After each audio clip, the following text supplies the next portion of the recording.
In the shadow of defeat, occupation, and imposed surrender, a new political force began to rise from the heart of Anatolia. As the Ottoman Empire collapsed under foreign control and humiliating treaties, Mustafa Kemal emerged as the central figure of national resistance.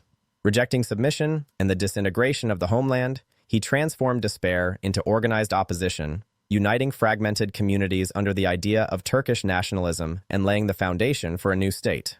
By 1919, the Ottoman government in Istanbul had lost all real authority. Allied forces occupied the capital, controlled communications, and dictated political decisions. The Sultan's administration, constrained and intimidated, accepted foreign demands in the hope of survival. For many citizens, this acceptance appeared as surrender. Mustafa Kemal, a respected military officer with experience in multiple fronts of the Great War, openly rejected this path. Appointed initially to restore order in Anatolia, Mustafa Kemal used the mission to begin a broader movement. Upon arriving in Samsun in May 1919, he recognized that the future of the country would not be decided in occupied palaces, but in the interior, where foreign troops had limited reach and public anger was strongest. From this point forward, Anatolia became the center of political and military resistance. Kemal's first step was to redefine the struggle. He framed occupation not as an inevitable outcome of defeat, but as an injustice imposed on a nation with the right to self-determination. This message resonated deeply with a population exhausted by war, yet unwilling to accept permanent subjugation. By emphasizing national unity over loyalty to a failing imperial system, he shifted the political narrative entirely.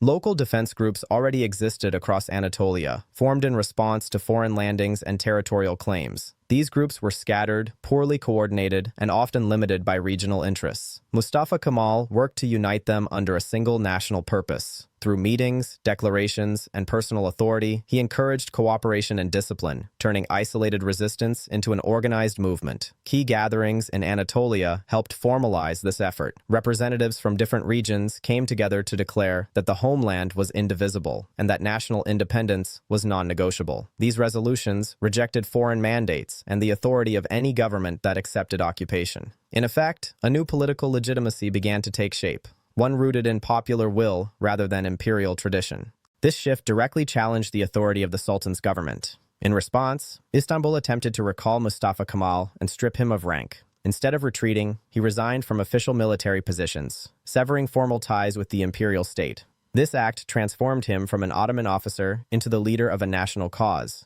accountable not to the palace, but to the people. The formation of a representative assembly in Ankara marked a turning point.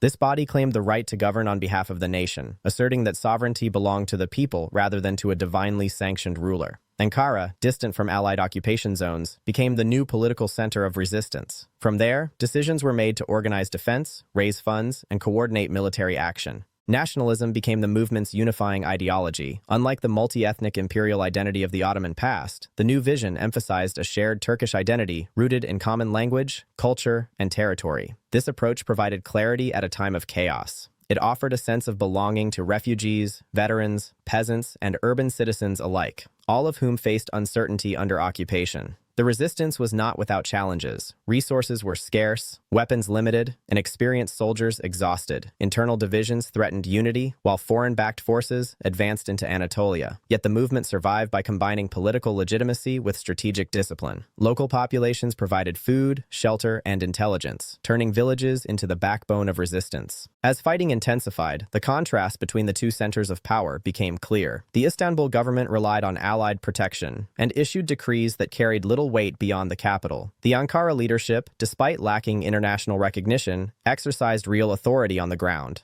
Loyalty shifted accordingly, as communities aligned themselves with those who promised defense rather than submission. Mustafa Kemal's leadership style played a crucial role. He balanced military strategy with political organization, ensuring that resistance was not merely armed defiance, but a structured campaign for sovereignty. Decisions were debated, authority delegated, and legitimacy reinforced through representative institutions. This approach distinguished the movement from spontaneous rebellion and gave it durability. The idea of national resistance also reshaped public psychology. After years of defeat and humiliation, the belief that independence was possible restored confidence. The struggle was framed not as a return to empire, but as the birth of a new political order. Sacrifice was justified by the promise of dignity and self-rule. International reactions were cautious. While the Allies dismissed the movement at first, its persistence and growing strength forced reconsideration. The reality on the ground began to diverge sharply from treaties and occupation plans drawn up in distant capitals. Anatolia was no longer passive territory. It was actively resisting foreign control. By the early 1920s, it was clear that the Ottoman Empire, as an imperial structure, could not be revived. In its place, a nationalist movement had taken root, redefining authority, identity, and purpose. Mustafa Kemal stood at the center of this transformation, not as a symbol of the old order, but as the architect of a new one. The rise of Mustafa Kemal and the national resistance marked the decisive